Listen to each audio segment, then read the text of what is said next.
வட இந்தியாவில் என்ன நிலைமை? குஜராத்ல இன்னைக்கு ஆம் ஆத்மியும் காங்கிரசும் சேர்ந்து வாங்குற ஓட்டு பாஜகவை விட 1.5 மடங்கு அதிகமா இருக்கனால குஜராத்ல கூட ஒரு இடம் கூட பாஜக கிடைக்காது. சொந்த ஊர்லயே நரேந்திர மோடி தோத்து போவார்னு எழுதியிருக்காங்க. பீகார்ல அருமையான கூட்டணி உருவாயிருச்சு. உத்தரப்பிரதேசல அகிலேஷ் யாதவும் காங்கிரசும் கூட்டணி உருவாயிருச்சு. மகாராஷ்டிரால சிவசேனாவும் காங்கிரசும் தேசியவாத காங்கிரசும் காங்கிரஸ் கட்சியும் கூட்டணி வந்துருச்சு. பாஜக தனியா நிக்குது. நவீன் பட்நாயக் ஒரிசாவில் அவருடைய பிஜு பட்நாயக் கூட்டணி கேட்டாங்க, அவர் முடியாதுன்ட்டாரு. எல்லா மாநிலங்களிலும் இன்று தோல்வி முகத்தை தழுவிக் கொண்டிருப்பது பாஜக என்ற நரேந்திர மோடி 360 இடங்களுக்கு மேல் கைப்பற்ற போவது இந்தியா கூட்டணிங்கிறது இன்னைக்கு உறுதியாயிருச்சு. அதனாலதான் நரேந்திர மோடியோட முகத்தை பாருங்க.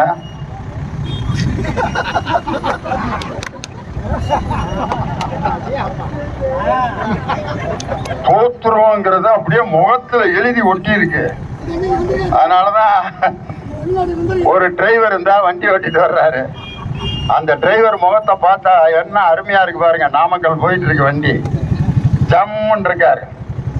அந்த டிரைவரோட மனநிலை நல்லா இருந்தா தான் 60 பயணிகளையும் நிம்மதியா ஓட்டிட்டு போவார். எங்க ஊர்ல இப்படித்தான் ஒரு டிரைவர் வண்டியில ஏறினாரு. பக்கத்துல வந்து ஒருத்தன் உட்கார்ந்தான். டிரைவர் சாமி கும்பிட்டு வண்டியை ஸ்டார்ட் பண்ணாரு.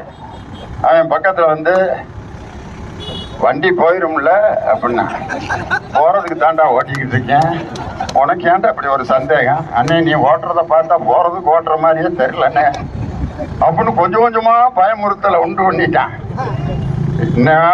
போன வாரம் இதே மாதிரி தானே ஒரு பஸ் போயிட்டு இருந்துச்சு. மதுரையில இருந்து திண்டுக்கல்ல இருந்து மதுரைக்கு வாடி பட்டிக்கிட்டே மோதி டிரைவர் அங்கனையே அவுட். என்ன டிரைவர் டேய் போட அங்கிட்டு நிம்மதியா நான் ஓட்ட வேணாமடா வண்டியான்னு. அந்த டிரைவர் வண்டி ஓட்டுற அந்த முகத்தை பார்த்தாலே அவர் எவ்வளவு ஜம்முன்னு பாரு, மிலிட்டரி மேன் மாதிரி இருக்காரு. அவர் வண்டியை கும்முன்னு கொண்டு போயிடுவாரு. ஓட்டுற பேருந்து இப்படியே உட்காந்து போயிருமா ஐயோ அப்படின்னு நினைச்சாருன்னா அந்த வண்டி போகாது. இப்ப மோடியோட வண்டி அந்த நிலைமையில தான் இருக்கு. பெட்ரோல் தீர்ந்து போச்சு, இன்ஜின் கண்டிஷன் போச்சு, கிளட்ச் பிளேட் தேர்ந்து போச்சு. அதனால இன்னைக்கு தோல்வி பயத்தோடு இன்று நரேந்திர மோடி இதுவரைக்கும் 8 தடவை தமிழ்நாட்டுக்கு வந்துட்டாரு. ஆனா ராகுல் காந்தி இதோட 2 தடவை தான் வந்திருக்காரு. வந்து கோயம்புத்தூர்ல என்ன பேசினார் தெரியுமா ராகுல் காந்தி?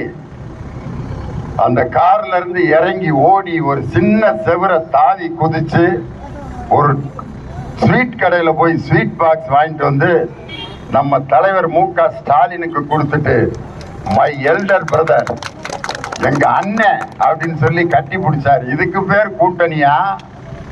ஆனா சேலத்துல நரேந்திர மோடி பாட்டாளி மக்கள் கட்சியினுடைய தலைவர் அன்பு தம்பி அன்புமணி பேசுறாரு, ஒன்றிய பிரதமர் அவர்களே அப்படின்னு ஒருத்தர் எட்டுப்புல தள்ளி விட்டு அவரு இவங்களோட கூட்டணி வச்சதுக்கு பேசாம வீட்லயாவது படுத்து கிடந்திருக்கலாம்டா, எடுப்போ பிடிச்சி கீழே தள்ளி விடுறாங்களேன்னு. இன்னைக்கு நான் சொல்றேன், நரேந்திர மோடி யாரெல்லாம் ஆசீர்வாதம் பண்ணாரோ அவங்க பூரா வீணா போயிட்டாங்க. முத தமிழ்நாட்டில் வந்து யாரு தலையில கை வச்சு ஆசீர்வாதம் பண்ணாரு தெரியுமா? அந்த நாமகிரி பேட்டையில இருக்கவங்க சசிகலா தலையில தான் முதல்ல கை வச்சு ஆசீர்வாதம் பண்ணாரு. இப்ப அந்த அம்மா புருஷனை இழந்துட்டு வாழ்க்கை எதுக்கு தான் வாழ்ந்துகிட்டு இருக்கோம்னு தெரியலையா. அதுக்கு அடுத்து கட்டி பிடிச்சது யாருன்னா ஓ பன்னீர்செல்வம். அவர் ராமநாதபுரத்துல பிளாப்பழம் ஒத்துக்கிட்டு இருக்காரு. பிளாப்பழம்.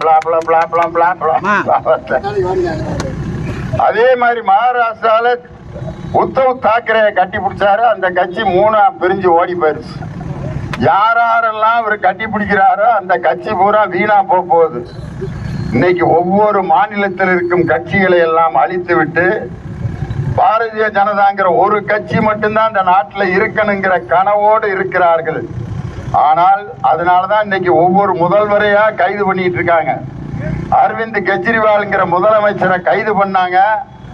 அந்த கைது பண்ணி அவர் இன்னைக்கு உள்ள இருக்காரு ஒரு முதலமைச்சர்.